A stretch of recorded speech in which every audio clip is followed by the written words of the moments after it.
Depuis plusieurs années maintenant, au moins en tout cas pour ceux qui ne voyaient pas le coup venir, depuis au moins 3 ans, on a bien compris que nous étions face à un problème de société, la radicalisation d'une partie de la jeunesse, et pas simplement un phénomène criminel de terrorisme. Donc il y a la nécessité de traiter les causes de ce qui nous arrive.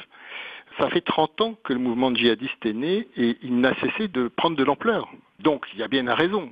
Pourquoi des jeunes Français, des jeunes Belges, des jeunes Allemands, des jeunes Anglais sont attirés par une idéologie violente, radicale, exclusive, au point d'aller risquer leur vie et de vouloir même mourir en Syrie ou en Irak, ou au point de vouloir faire des atrocités et tuer des innocents. C'est une question très importante.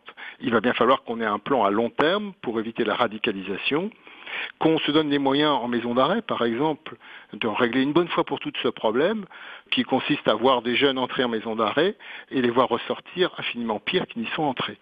Donc on a des questions à se poser, il faut les affronter sans tabou. Et il faut aussi admettre une chose fondamentale, c'est que ça ne va pas se régler du jour au lendemain, ce problème-là. Le mouvement djihadiste, l'idéologie islamiste a mis 30 ans pour se développer. On ne va pas régler le problème en 2 ans, ni en 5 ans. On réglera le problème en 15, 20 ans, à condition de s'y mettre tout de suite. Ce sont des mesures à long terme qui marcheront. Et avec un vrai projet politique derrière, au sens noble du terme. Un vrai projet politique qui transcende et qui dépasse les échéances électorales. Le long terme, oui, c'est 15 ans. Et il faut admettre de mettre en place quelque chose qui portera ses fruits dans 15 ans et non pas qui portera ses fruits pour 2017 ou je ne sais pas quelle échéance électorale. Et ça, c'est pas toujours facile pour les politiques, je comprends bien. Ils voudraient des résultats tout de suite, on leur en demande aussi tout de suite.